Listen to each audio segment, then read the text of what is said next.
শৈজাল কাণ্ডের অভিযোগ সামনে আসার পরই মুখ্যমন্ত্রী শুভেন্দু অধিকারী স্পষ্ট করেছিলেন, রেয়াত করা হবে না কাউকে। অভিযুক্তদের বিরুদ্ধে ব্যবস্থা নেওয়া হবে তদন্তের ভিত্তিতেই।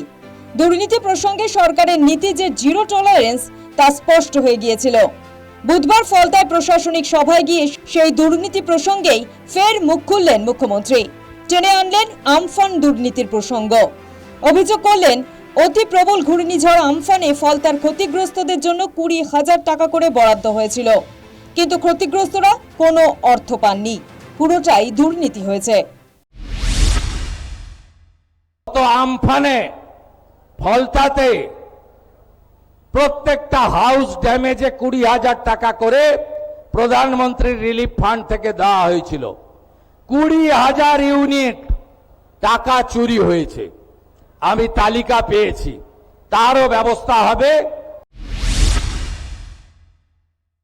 একইভাবে বাংলার বাড়ি প্রকল্পেও দুর্নীতির অভিযোগ তুলেছেন নতুন মুখ্যমন্ত্রী।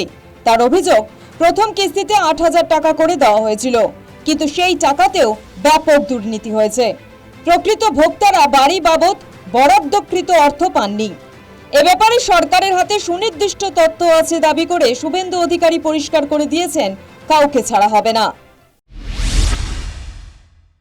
আর কিছুদিন আগে বিগত সরকার বাংলার বাড়ি বলে একটা স্কিমে প্রথম কিস্তিতে 8,000 বাড়ি, এখানে বাড়ি হয়নি, সেখানে 60,000 টাকা করে 8,000 ইউনিট টাকা তুলে নিয়ে চলে গেছে। কে তুলে নিয়ে চলে গেছে আপনারা জানেন। এই ক্ষেত্রে প্রত্যেকটি বেনিফিশিয়ারির ফিজিক্যাল ভেরিফিকেশন, অর্থাৎ বাড়ির যে টাকা লুট হয়েছে সেই লুটের টাকা ফেরত করানো এবং তাদের বিরুদ্ধে প্রয়োজনীয় ব্যবস্থা নেওয়ার কাজ এখানকার জেলা প্রশাসন করবে। সম্প্রতি ডায়মন্ড হারবারের বিজেপি নেতা অভিজিৎ দাস এলাকার হেভিওয়েট সাংসদ অভিষেক বন্দ্যোপাধ্যায়ের বিরুদ্ধে আমফান ত্রাণ নিয়ে দুর্নীতির অভিযোগ করেছেন।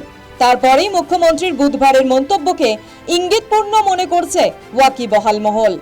ডিজে মন্তব্য, শৈজাল প্রাথমিক শিক্ষক নিয়োগে দুর্নীতির পর এবার কি সরকারি ত্রাণ বন্টনের অভিযোগেও ফাঁসতে চলেছেন অভিষেক বন্দ্যোপাধ্যায়? News time.